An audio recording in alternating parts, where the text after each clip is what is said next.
Egg মাসালা noodles একবার তৈরি করে দেখুন, আপনারাও এটার ফ্যান হয়ে যাবেন। রান্না করাও অনেক বেশি সহজ। প্রথমে চুলে একটা প্যান বসিয়ে দিয়েছি, তার ভিতর দিয়ে দিচ্ছি পর্যাপ্ত পরিমাণে তেল, পেঁয়াজ কুচি, কাঁচামরিচ কুচি।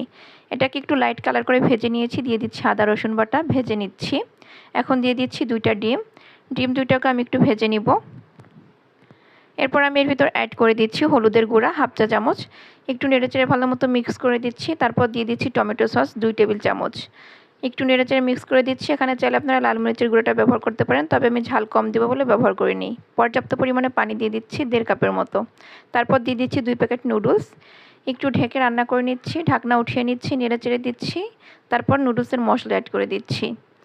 উপর দিয়ে দিচ্ছি কিছুটা চিজ। তারপর নেড়েচেড়ে মিক্স করে দিচ্ছি। আবারও ঢাকনা দিয়ে ঢেকে কিছু সময় রান্না করে নিচ্ছি।